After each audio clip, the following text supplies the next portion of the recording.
Summon Veneer. There we go. Yeah. We're just going to go super big with Calyx here. And Michiko's Reign of Truth number 2. All right, here we go. Now we're talking. We swing with Calyx. Oh, that was beautiful. Another copy of Michiko's Reign of Truth.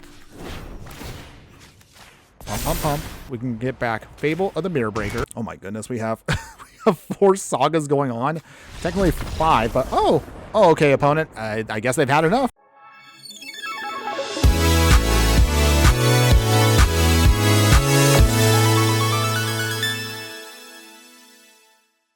Hello my fiery friends, the Infernoman here with the hottest in budget deck technology. And for today's deck tech specifically, we have a very spicy build that actually does breathe new life into reanimation. Say what? That's right. So without further ado, join me today in the Pioneer format for a deck that I'm simply calling Yuna's Sagas. People die and Yuna dances. When will she stop dancing? When will it stop? Longtime viewers of the channel know how we do it. We have to talk about the stats of the deck before we dive right in. So Yuna's Sagas is going to be a Naya deck, which means it's going to be white, red, and green. We're looking at an average mana curve about 3.4, and we'll be rocking a total of 17 creatures, 28 enchantments, that's actually a lot by the way, and of course 24 lands. Considering how all of our enchantments and creatures all kind of blend together, I think the easiest way to explain this is kind of just go along with the tips and tricks along the way while I explain all the cards. So, starting with the creatures in our deck that are also non-enchantments, we're going to be utilizing here Yuna, Hope of Spira, and Rydia here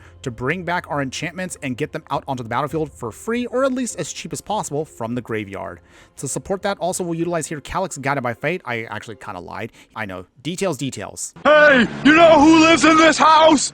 A great big phony! But in any case, let's actually gonna go over how this is gonna work. So in the 2-drop slot, Rydia, Summoner of Mist, is gonna be a legendary human shaman here. She has the landfall ability. Anytime a land enters, you can just loot by then discarding a card and drawing a card. Great for us to filter out all of our sagas here that we want to put into the graveyard to bring them back for a lot cheaper.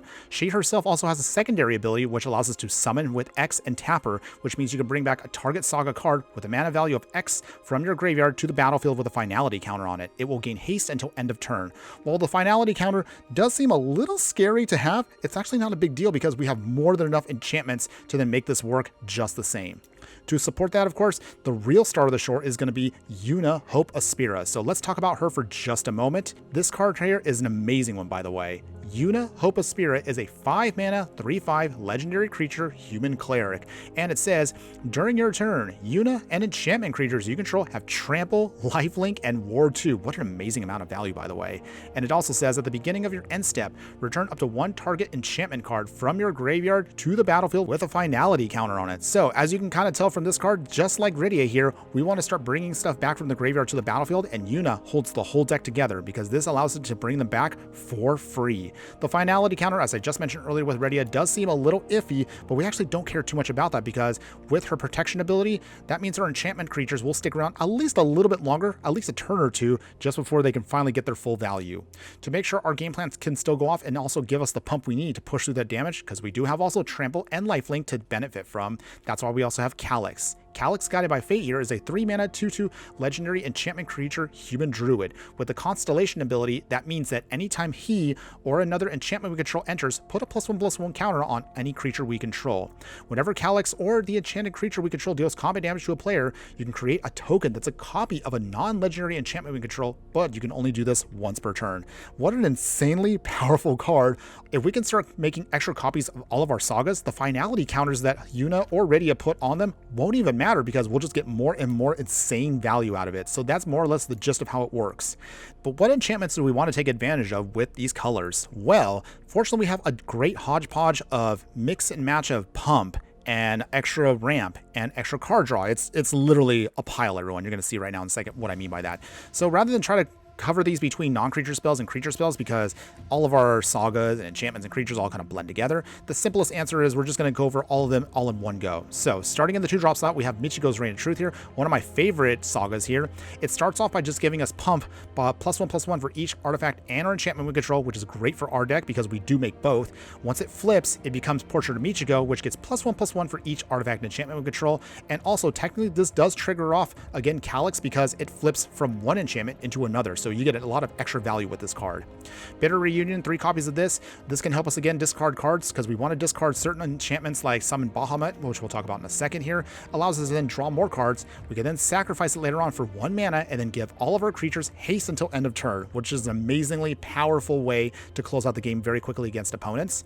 To make sure we can also still put things in the graveyard, we can also use Dredger's Insight here, another great enchantment that allows us to then mill 4 cards. Anytime, however, an artifact and our creature leaves our graveyard, we get to gain 1 life. Small amount, but again, it does help out little by little as the game progresses to keep us stable against opponents. Into 3-drop slot, we'll utilize here an incredibly powerful card when it was in Standard, but also just as well in Pioneer, Fable of the Mirror Breaker, another enchantment that will flip into another enchantment, Reflections of Kiki-Jiki. The one part of it allows us to make a Shaman creature token. If it attacks, we can get to create treasure tokens for more ramp. Discard some cards when we need to, or if you don't need to, that works just as well. And then once you flip it into Reflection of Kiki-Jikis, you can make copies of non-legendary creatures. Keep in mind, this does count, of course, for some of our Saga creatures, which means, again, value train for days. I love what this card does with this deck, so it works perfectly with what we're doing. Speaking of those Saga creatures, let's talk about the first one of the deck, Summon Fenrir here. So a 3/2 Saga Wolf enchantment creature. The first part allows us to then ramp out with a basic land.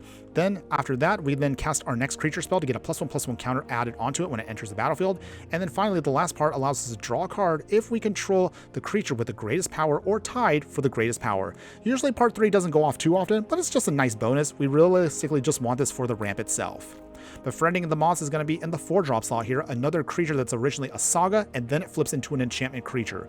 Target creature we control gets +1/+1 and flying until end of turn. Not a huge pump, but it still provides us a lot of good benefits and evasive power to make sure we can push through damage. Once it flips into Imperial Moth here, it's a simple 2/4 with flying, but it still provides a good blocker at any point in the game. We'll have a single copy of here of Summon Primal Garda here. Aerial Blast allows us to deal 4 damage to target tapped creature and opponent control, so it's going to be slight spot removal. Situational, but it still can be helpful. It realistically, though, is going to be good because it's a Saga Harpy that has flying, and it's a 3/3, so this again goes pretty well with Befriending the Moths.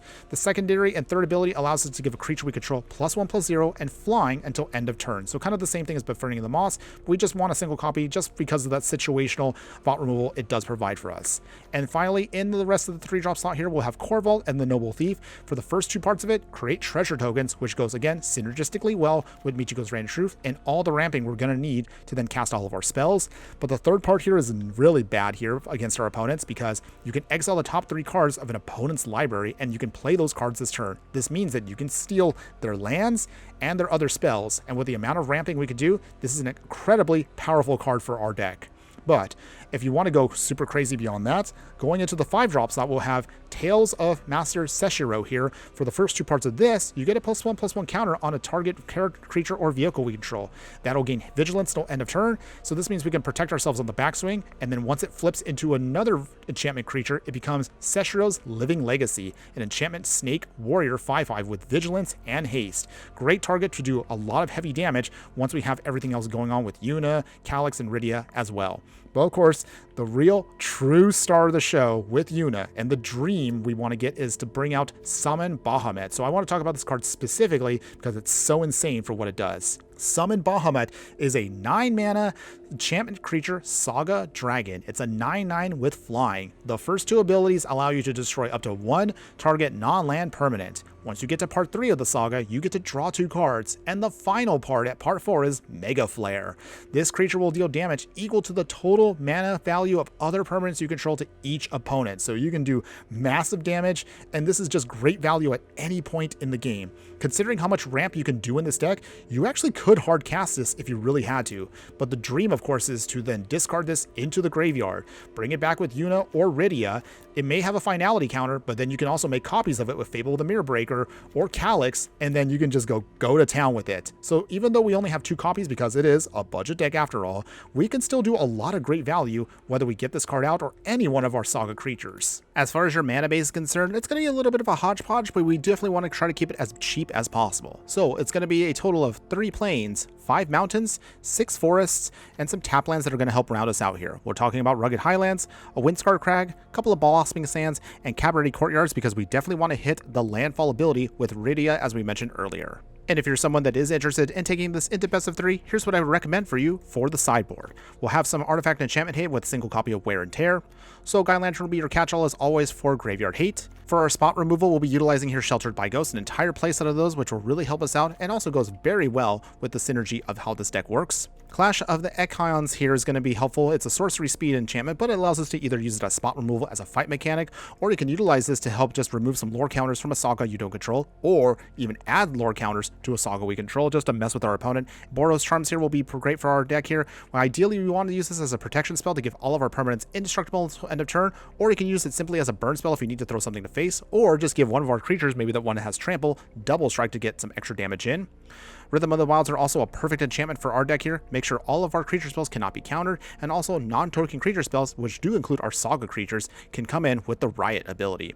And to round it out, once we make some extra copies and tokens of things, we'll have a single copy here of Growing Ranks if the game goes very long, which we can take real good advantage of with our copies of Fable the Mirror Breaker and Corvald and the Noble Thief. Alright, so now you have an idea of what this deck is trying to do. So, without further ado, let's go ahead, let's jump into some gameplay, and let's play the deck to see how well it does. But before we continue, if you do like any of the content that I do, please like, follow, and subscribe wherever you watch the content. You can support me monthly for a small amount on Patreon, where I have all of my extended bonus footage posted. We also have a Redbubble spot where you can buy merch like stickers and shirts, or for free, all you can just do also is just join our growing community on Discord. Your support helps keep this channel going. All links are in the details below. Okay, my fire friends, here we go. Can Yuna get a bunch of Sagas to go off on a budget? Well, the good news is we do have Yuna in hand here, but we don't exactly have the right lands. We're going to see, however, we can maybe try to draw into them. As long as we at least get a third land, Summon Veneer should be able to help us just kind of catch up real quick here. Okay, opponent is playing with tap land, and they did mulligan, so that helps us out a little bit here. Blossom of Sands, gain 1 life. All right, opponent, what do you got? Battlefield Forge, High Noon. Oh, they're going to slow us down quite a bit here. We still should be able to go off just the same. So let's see, how do we do this? Blossom of Sands, gain another life, pass. So, the good news at least with Sagas is you don't have to pay anything else once you're out on the field. Oh, Gideon of the Trials. This is going to be annoying, but okay, let me see if we can try to get around this. Let's see here, we will play Summon Veneer. Our opponent is going to try to slow the game down as quick as possible, or I should say as slow as possible, and then let's see if we can outmaneuver them from here. Get that land. Alright, so they turn on Gideon, now it's a creature. Down to 18. Opponent. Fighting Helix. Okay. Alright. Opponent is slowly just trying to mess with us here, but we will try. Let's play Fable the Mirror Breaker. Make a Goblin. Opponents. 2 more cards in hand, though. Demonic Hat. Oh, I see what they're trying to do here. Alright, well, we'll see if we can try to speed this up as quick as possible. No blocks. Okay, so from here. Okay, so we got Yuna again. So in that case, we will throw down our 2 extra copies of Fable. Draw a 2. Play the Forest. Play Yuna. Take out Gideon. Little by little, hopefully. Alright, and now we get back another Fable here. Alright, for free, so it helps us bypass High Noon. 4 damage to any target, so that does mean it takes out the Gobbo. They draw another card. Hopefully we can close this out before that Demonic Pack gets thrown around at us, because I'm anticipating they're going to try to be sneaky with it. You'll have to get through me first. Sign in Blood. They draw 2. Okay, Mutable. Cabernet Courtyard. A few moments later. Get lost. Jeez. Okay. Well, still annoying. And then we can throw away 2 lands. Into 2. There we go. Okay. So with that, Yuna again, number 2. And let's see. Map token. So we'll play something.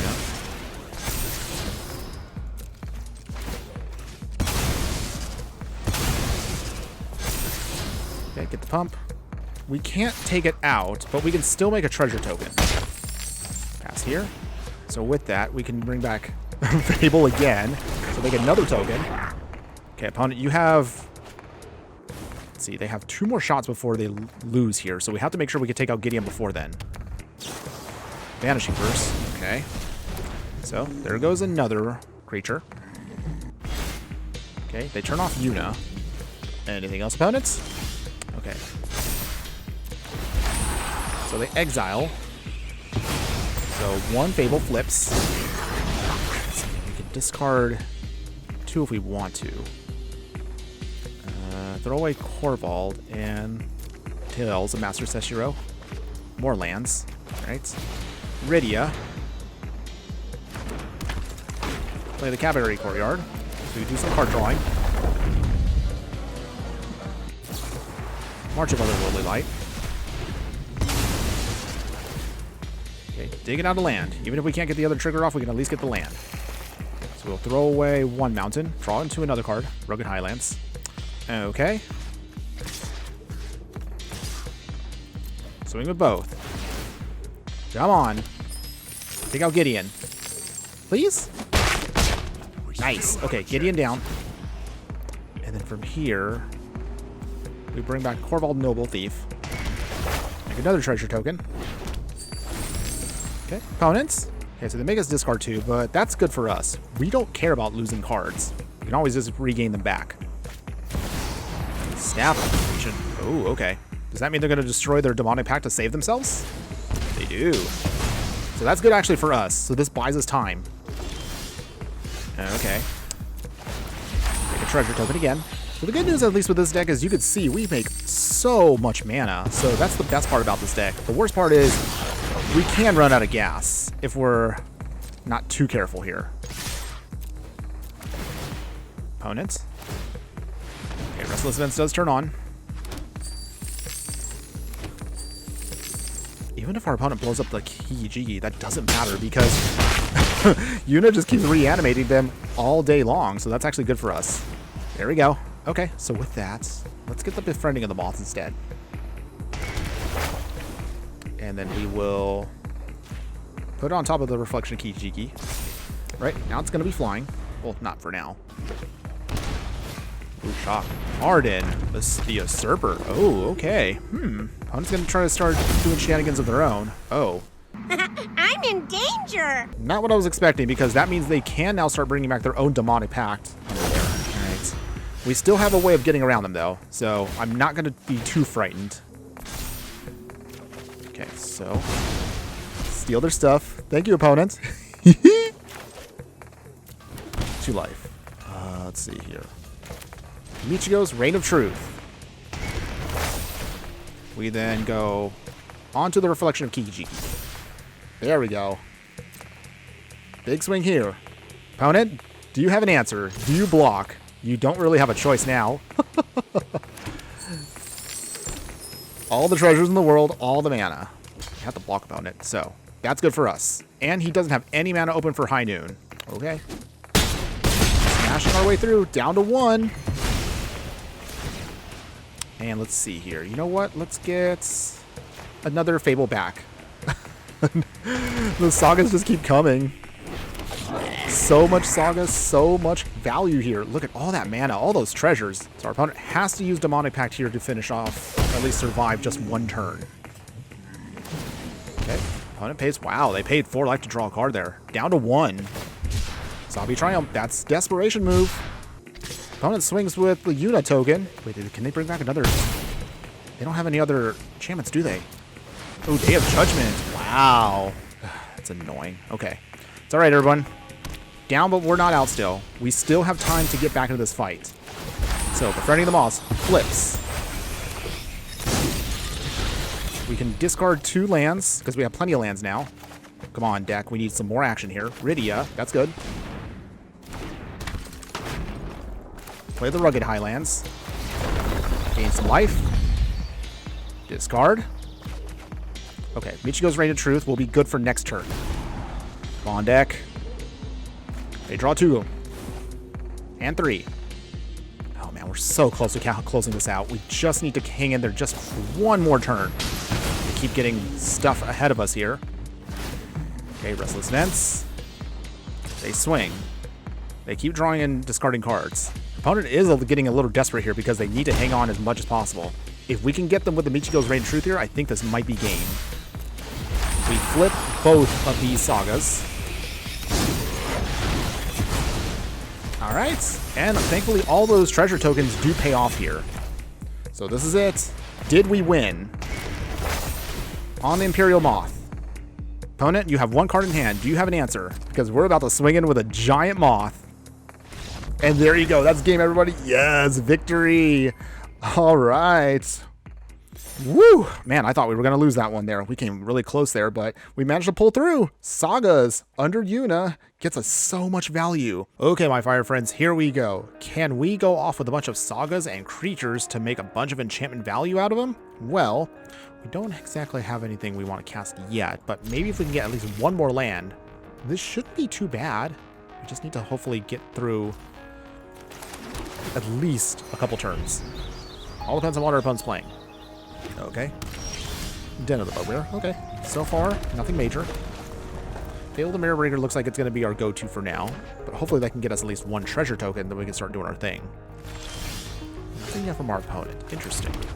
So in that case then, let us play Fable the Mirror Breaker. If they blow up the Goblin Shaman token, that's fine too. We have other means of getting around stuff. A few moments later. Bone Crusher Giants. Okay. Well, it's to be expected. Mountain. Does Bone Crusher come down now? Oh, he doesn't. Oh, it's an adventure deck. Shadow Spear. Huh. Not what I was expecting, but okay. Yuna. So for here, we will throw away 2 cards. Draw 2. Okay. So with that, Veneer. Okay, we just need to start ramping out lands quick. So with that, let's get a Plains. Bone Crusher Giant coming in. They draw a card. Lovestruck Beast. No attacks, of course. Ooh, Lydia. Not too bad. Okay, flip the Fable. So let us play a second Veneer. This one will get a little extra pump. Here we'll get another Plains. We swing. Looks like our opponent's not going to... Oh, they do jump block. It's a bold strategy, Cotton. Let's see if it pays off. Huh. I was not expecting that, but okay. That works in our favor. Lovestruck Beast. Another Edgewall Innkeeper. Opponent's trying to also get their value going. Alright, so... play Calyx, guided by fate. Pump up Calyx. We'll pass here. So the idea right now I do have is Reflection of Kiki-Jiki can make extra copies of Veneer, which allows us to then ramp even faster. Okay, we managed to go off here. Next turn is going to be so amazing. We can just hang out for one more turn. Another land. Okay, opponent turns on. Lovestruck Beast again. Okay, opponent is trying to get more cards into their hand. This is fine. Do you swing, opponent? You do. Okay. Well, this is now where the fun begins. There we go. Go on Calyx. So we'll get the forest. And from here, block and block. We can do that. We go down to 20, but they lose one of their Lovestruck Beasts, which is excellent for us. And now, we can bring in Yuna. No swings yet, it is tempting, but here's what we do. Michigo's Reign of Truth. There we go. So that is now going to be set up for next turn perfectly. Bone Crusher Giant. Okay, well, I mean, that's perfectly fine. We can let that die. Okay, opponent attaches to Lovestruck Beast another Shadow Spear. Voltaic Brawler. Not what I was expecting at all in the deck, but okay. I mean, you do you, opponent. So, we need to make sure we can push through damage as much as possible here. So here's how we're going to do this. We will play Summon Veneer. There we go. Yeah. We're just going to go super big with Calyx here. That's all we can do. In the land. And Michigo's Reign of Truth number 2. All right, here we go.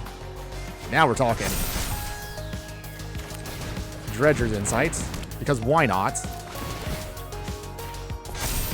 goodness, this is actually working. It's working.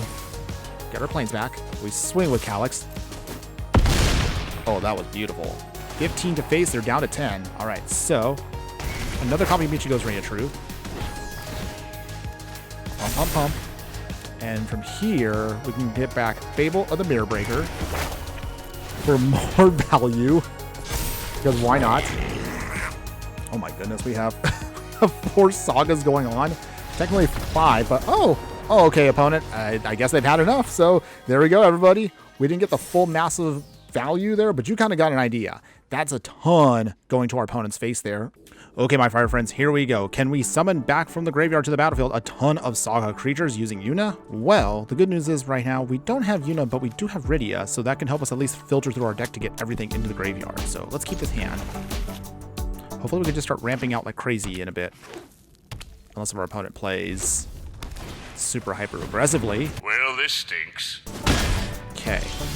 I don't know if we're going to get through this now because they literally got their nut draw here. Okay, opponent is setting up with the Slick Shot Show Off. Rydia coming down. So the only way we survive this is they fizzle here, which I don't think they will because they have 2 Leyline of Resonance, which is absolutely disgusting, by the way. Oh boy. Alright. Opponents. Draw the cards. Draw the cards. Another land. Central Anger again. Oh boy. Okay, so opponent got the 3-turn kill here. How exciting. No blocks. Not that it matters.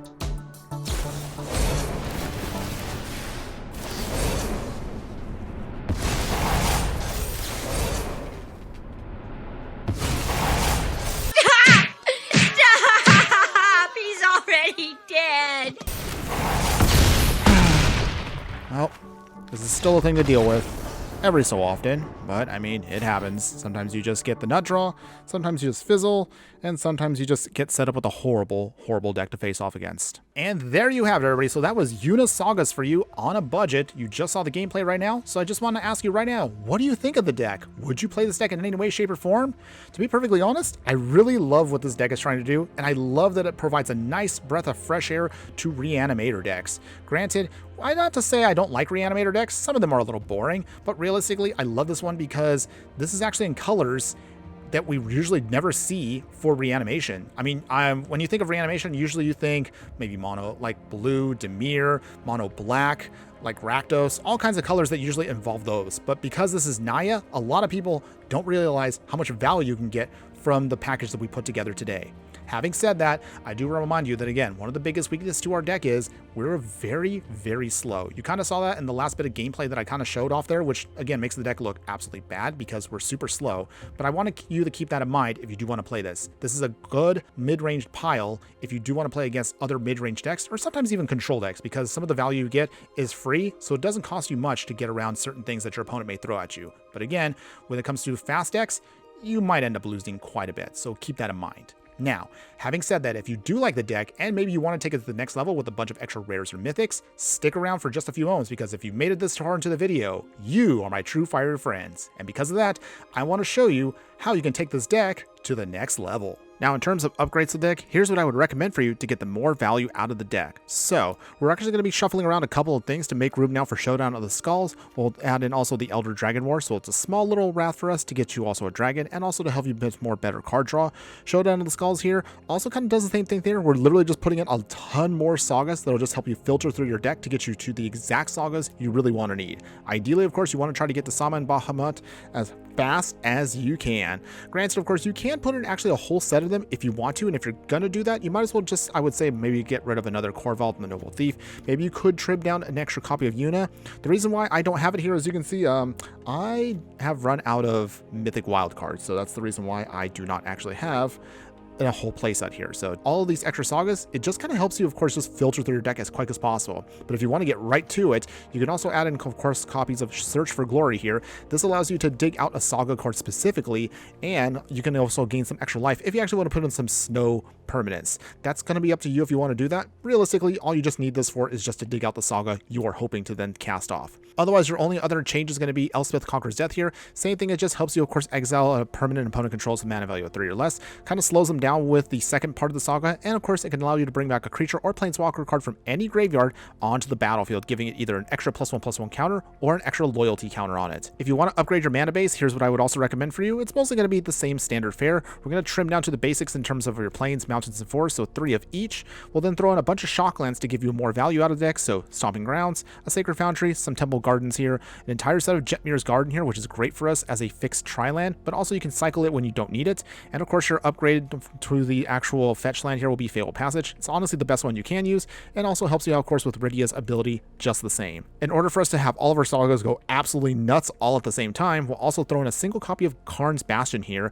With this 4 mana, it does seem a little expensive at first, but considering you've seen how quickly we can easily get a ton of lands out, this shouldn't be no problem for us to then activate its Proliferate ability, which will trigger off not only all the +1/+1 counters, but also all the sagas as well. In terms of upgrading the sideboard here, not really anything you need to change, to be perfectly honest. I actually would just kind of keep everything as is. You might want to add in a couple of extra sagas that kind of help you kind of mix and match depending on what your opponent plays with, but realistically, I'll leave this one actually open-ended for all of you, so you can kind of choose what works best for you overall, depending on what the meta shows. And with that all out of the way, here are my final thoughts that I want to give you on this deck. When it comes to reanimation decks in general, we've done a handful of them over the course of this channel, but Yuna Hope of Spira puts a brand new twist and breathes brand new life into this deck archetype, thanks to the fact that we were able to splash into colors that most often than not, opponents are definitely not prepared for. So, to put this another way, if you're a fan of enchantments and sagas, if you're a fan of a mid-range deck full of reanimation spells, and if you're a fan of reanimating those enchantments to get a ton of extra value out of the deck, then I would definitely say, give this deck a try, and I assure you, once you manage to start reanimating a bunch of creature sagas to overwhelm your opponent with a ton of value, you're going to have a lot of fun doing so, and you'll be very surprised at how you can pull this off on today's budget, and when you can blow them away with summons like Bahamut, or just overwhelm them with a giant Michiko's Reign of Truth, I assure you, you will definitely not be disappointed. That's all I have for you today. Thanks again for watching, everyone. And just remember that no matter what you do play in the game of life, always be sure to burn bright. Later.